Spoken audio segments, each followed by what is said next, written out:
2000 টাকায় রেখা পাত্রকে কেনা হয়েছিল। মমতা ব্যানার্জি, তুমি কত টাকায় বিক্রি হও?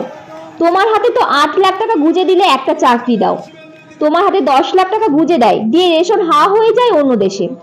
ভারতবর্ষেই থাকে না সেই রেশন, তো তোমার রেট 10 লাখ টাকা কেন? তুমি কিয়া শেঠের মেকআপ করো বলে সেই জন্য? আর রেখা পাত্র গরিব মানুষ, লোকের বাড়িতে কাজ করে খায়, আমাদের প্রার্থী। মমতা ব্যানার্জির মতো সুন্দরী নন, একটু বেশি সুন্দরী, সেজন্য রেখা পাত্রকে 2000 টাকায় কেনা যায়। একজন মহিলা আর একজন মহিলার সম্পর্কে কি করে এই উক্তি করতে পারেন তা আমরা ভাবতে পারি না। মমতা ব্যানার্জি মহিলা তো? আমার মনে প্রশ্ন জাগে মাঝে মধ্যে। হলদিয়া চৈতন্যপুরে একটি জনসভায় বক্তব্য রাখতে গিয়ে মমতা বন্দ্যোপাধ্যায়কে এইভাবে তীব্র ভাষায় আক্রমণ শোনালেন তমলুক লোকসভা কেন্দ্রের বিজেপি প্রার্থী অভিজিৎ গাঙ্গুলি। এই ঘটনা একের পর এক ঘটেছে। তারপরে এলো মহিলাদের শ্লীলতাহানি এবং পিঠে খাওয়ার কথা। এটা আপনারা নিশ্চয়ই জানেন যে পিঠে কিভাবে তৈরি করার জন্য একটা পরিবারের তরুণী বা যুবতীকে তুলে নিয়ে যেত শাহজাহান বাহিনী, এবং তারপর যে বিরাট সংখ্যক মহিলা হাতে লাঠি এবং ঝাঁটা নিয়ে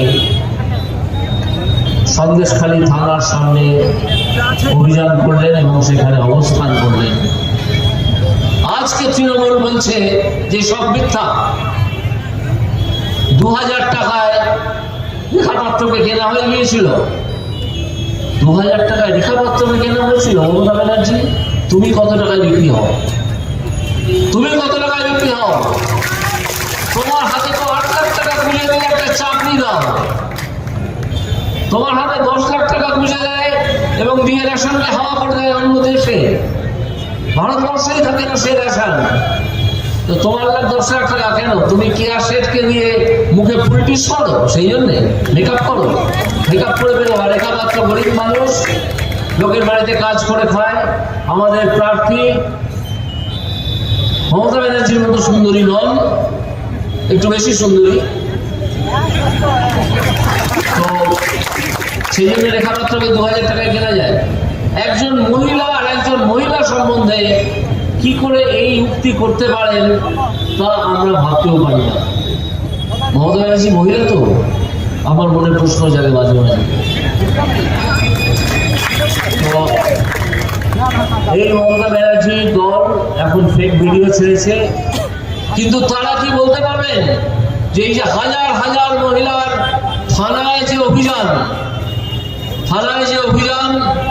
সেই অভিযানে হাজার হাজার যে মহিলা জড়ো হয়েছিলেন সবাই মিথ্যে টাকা নিয়ে গিয়েছিলেন, সবাইকে কিনে নিয়ে যাওয়া হয়েছিল। এটা কি একটা গণরোষ ছিল না? এটা গণরোষ ছিল।